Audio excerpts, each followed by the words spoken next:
नमस्कार, दिन भर की बड़ी खबरों में आपका स्वागत है। मैं हूं आपके साथ आंचल। आज इस बुलेटिन में बात होगी दिल्ली में कांग्रेस और आप के गठबंधन की, केजरीवाल के बीजेपी पर बड़े आरोप की, देखेंगे केंद्र सरकार को लेकर प्रियंका गांधी के बड़े दावे को, डीके टैक्स पर घिरती बिहार की एनडीए सरकार को, जानेंगे क्यों शरद पवार से डरी बीजेपी, और बुलेटिन के आखिर में देखेंगे जाने माने कार्टूनिस्ट इरफान की किस खबर पर पड़ी तिरछी नजर।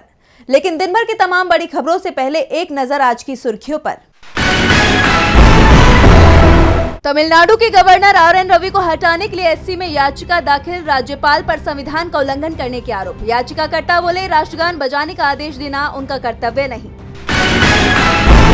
छात्रों के मुद्दे पर उपराष्ट्रपति जगदीप धनखड़ का बड़ा बयान, बोले भारत में बनी पेपर लीक करने की इंडस्ट्री, बिहार में बीपीएससी प्री परीक्षा को लेकर आंदोलन कर रहे हैं छात्र।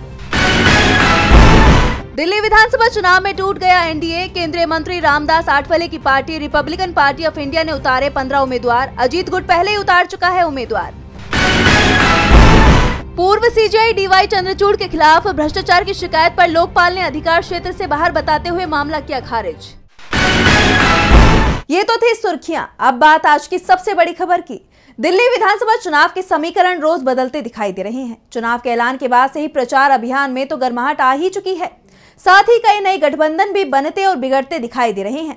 एक तरफ एनडीए गठबंधन टूटकर बिखरता जा रहा है, तो दूसरी तरफ इंडिया की एकता मजबूत होकर सामने आ रही है।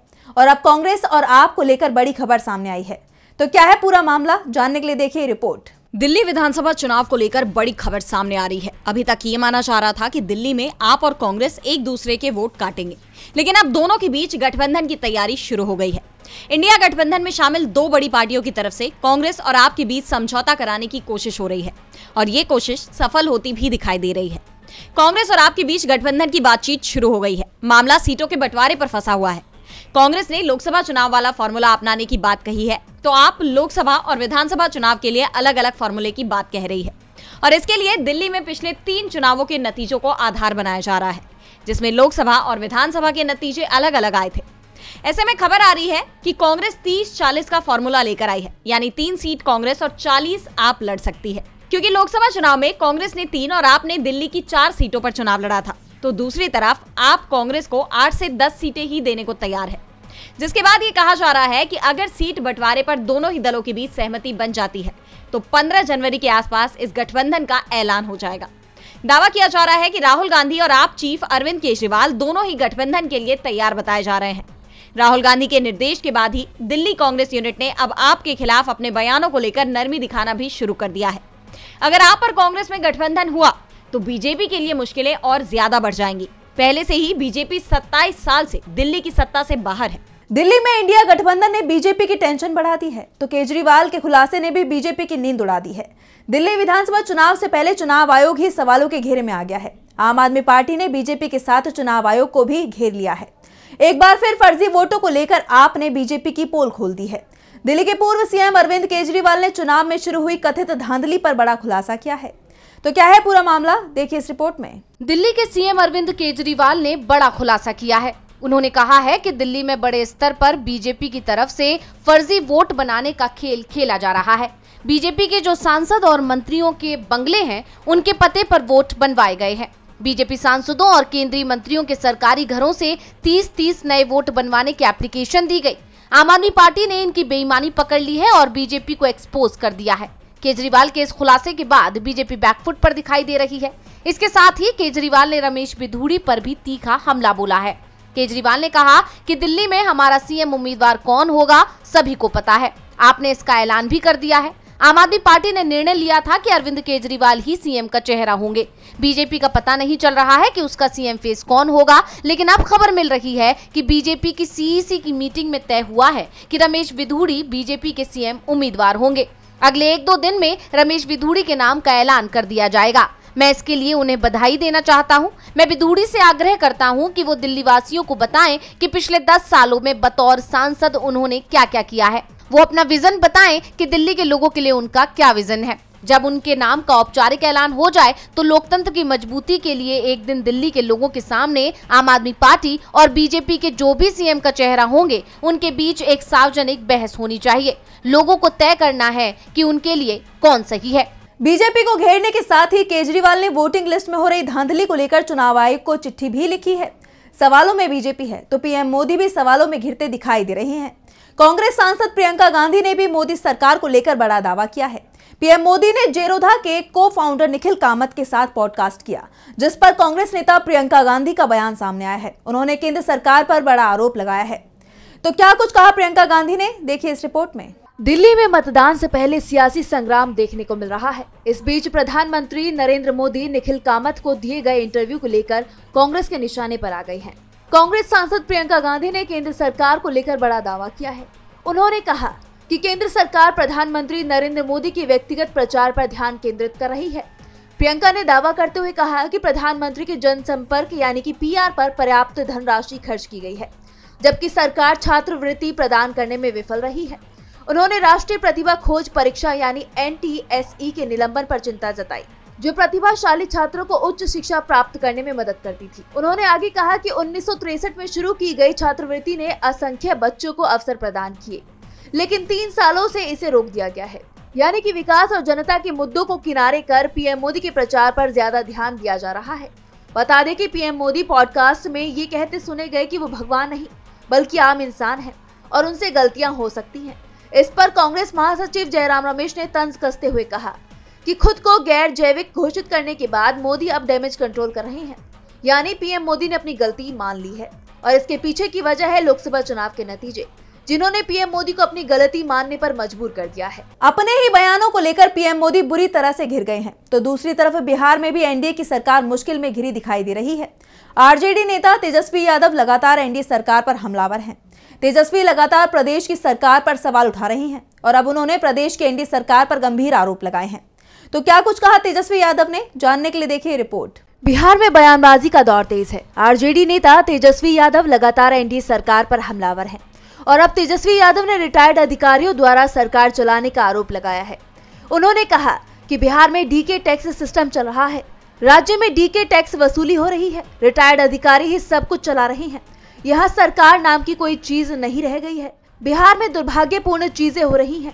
2018 के बाद बिहार में सबसे बड़ा पद डीजीपी या फिर मुख्य सचिव का पद महज दिखावटी रह गया है, बल्कि वो सजावट के लायक भी नहीं रह गया है।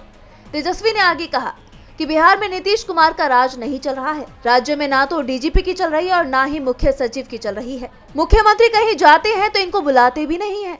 जो रिटायर्ड अधिकारी हैं वही लोग बिहार को चला रहे हैं।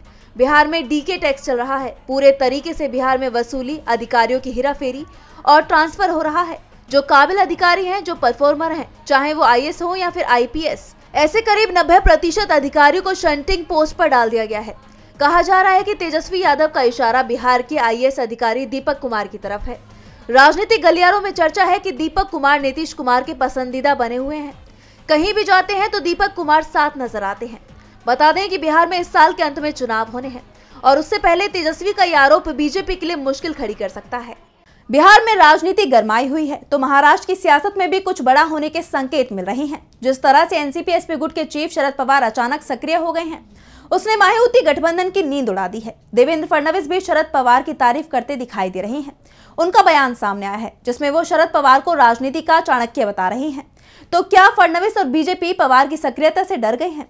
तो कैसे महाराष्ट्र की सियासत में आता दिख रहा है बदलाव, देखिए इस रिपोर्ट में। शरद पवार ने बीते दिनों पार्टी कार्यकर्ताओं की बैठक ली और इसमें आरएसएस की तारीफ की। शरद पवार ने कहा कि राष्ट्रीय स्वयंसेवक संघ के पास प्रतिबद्ध कार्यकर्ता हैं जो हिंदुत्व संगठन की विचारधारा के प्रति अटूट निष्ठा दिखाते हैं और किसी भी कीमत पर अपने मार्ग से विचलित नहीं होते। हमारे पास भी ऐसा काडर आधार होना चाहिए जो छत्रपति शाहू महाराज, महात्मा फुले, BR अम्बेडकर और यशवंतराव चव्हाण की विचारधारा के प्रति प्रतिबद्ध हो। पवार ने संघ के काम करने के तरीके की तो तारीफ की, लेकिन उसकी विचारधारा पर हमला भी किया और कहा कि काडर ऐसा होना चाहिए जो दलित, वंचित और शोषितों के हक की आवाज उठाए। इससे पहले शरद पवार ने अपनी पार्टी को एकजुट करके महायुति गठबंधन को सख्त संदेश दिया था, जिसकी तरफ से शरद पवार की पार्टी में सेंधमारी की कोशिश हो रही थी। और अब पवार की सक्रियता ने महायुति गठबंधन को चिंता में डाल दिया है। देवेंद्र फडणवीस के बयान भी बदलते दिखाई दे रहे हैं, क्योंकि फडणवीस को 5 साल पहले शरद पवार करारी मात दे चुके हैं, जब फडणवीस सीएम पद की शपथ लेने के कुछ ही घंटे बाद इस्तीफा देने को मजबूर हो गए थे। फडणवीस ने शरद पवार को राजनीति का चाणक्य कहा है और ये भी स्वीकार किया है कि राजनीति में कुछ भी संभव है। दरअसल ये खबरें भी आ रही है कि अजित पवार और शरद गुट एक हो सकते हैं, और अगर ऐसा होता है तो अजित पवार एनडीए छोड़ सकते हैं, और इसे लेकर बीजेपी के अंदर खलबली मची हुई है।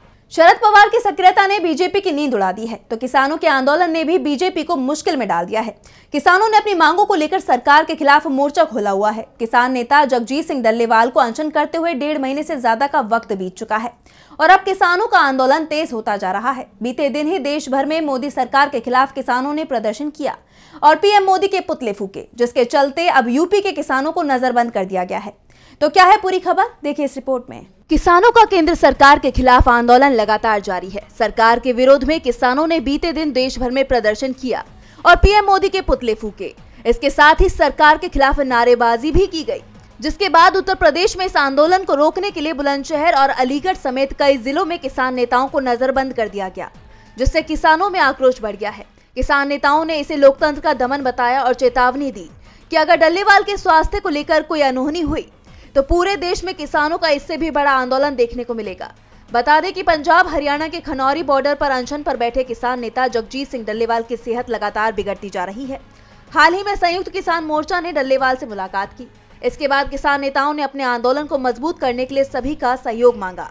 10 जनवरी को डल्लेवाल ने वीडियो संदेश जारी कर कहा था कि प्रधानमंत्री नरेंद्र मोदी हमारी मांगे माने तो मैं अनशन छोड़ दूंगा। अनशन करना कोई हमारा कारोबार तो नहीं है और ना ही हमारा शौक है, लेकिन मोदी सरकार की तरफ से अब तक डल्लेवाल की मांगों को लेकर कोई जवाब सामने नहीं आया है। किसान सरकार की परेशानी बढ़ाते दिखाई दे रही हैं, तो बांग्लादेश में तख्तापलट के बाद भारत से उसके रिश्ते काफी तल्ख हो गए हैं। मोहम्मद यूनुस के नेतृत्व में बांग्लादेश सरकार लगातार एक के बाद एक भारत विरोधी रुख अपना रही है, और अब यूनुस सरकार ने एक बार फिर भारत से दूरी बनाई है, भारत के न्योते को ठुकरा दिया है, जबकि पाकिस्तान आने को राजी है। तो क्या है पूरा मामला, जानने के लिए देखिए रिपोर्ट। शेख हसीना की सरकार गिरने के बाद से ही बांग्लादेश के साथ भारत के रिश्तों में काफी तनाव देखा जा रहा है। हालात इतने खराब हो गए हैं कि बांग्लादेश अब सीधे सीधे युद्ध की धमकी भी दे रहा है। मोहम्मद यूनुस ने अपनी सेना को जंग के लिए तैयार रहने को निर्देश दे दिए हैं। इस बीच भारत की तरफ से दोस्ती का हाथ बढ़ाते हुए बांग्लादेश सरकार को आमंत्रित किया गया। दरअसल भारत मौसम विज्ञान विभाग IMD के 150 साल पूरे हो गए हैं। इस उपलक्ष्य में भारत ने कार्यक्रम का आयोजन किया है। इसकी जानकारी देते हुए IMD के एक उच्च अधिकारी ने बताया कि हमने उन सभी देशों से इस महोत्सव में शामिल होने को कहा है जो IMD की शुरुआत के वक्त यानी 150 साल पहले भारत का हिस्सा थे। इस सेमिनार के लिए पाकिस्तान, अफगानिस्तान, म्यांमार, बांग्लादेश, भूटान, मालदीव, श्रीलंका और नेपाल के अधिकारियों को न्योता दिया गया है, लेकिन बांग्लादेश ने इस समारोह में शामिल होने से इनकार कर दिया है। हालांकि इस इनकार के पीछे बांग्लादेश के अधिकारियों ने सरकारी खर्च पर गैर जरूरी विदेश यात्रा करने पर लगी पाबंदियों का हवाला दिया है, लेकिन माना यह जा रहा है कि ये फैसला दोनों देशों के रिश्तों में तनाव के कारण लिया गया है, क्योंकि पाकिस्तान पहले ही इस आयोजन में शामिल होने के लिए सहमत हो गया है। यानी आर्थिक तंगी से जूझते पाकिस्तान के लिए ये खर्च मुमकिन है, लेकिन बांग्लादेश ने इसे गैर जरूरी खर्च बताया है। ऐसे में दोनों देशों के रिश्तों में दूरियां बढ़ती नजर आ रही हैं। और बुलेटिन के आखिर में देखेंगे जाने माने कार्टूनिस्ट इरफान की किस खबर पर पड़ी तिरछी नजर।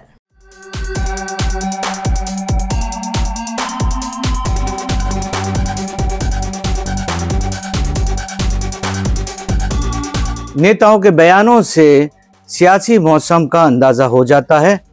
महाराष्ट्र में पिछले दिनों संजय राउत ने बयान दिया कि देवेंद्र फडणवीस सीएम के तौर पर फिर से बहुत अच्छा काम कर रहे हैं। इसी से पता हो गया था कि चाय के दौर का सिलसिला फिर से शुरू होने वाला है। वैसे दिल्ली में मौसम बहुत अलग तरह से बदल गया है। यहाँ पर चाय पीने वालों को चाय की जो लत लगी है वो फिर से उसकी तलब उठने लगी है, खास तौर पे उस चाय की जो मलाई मार के हो।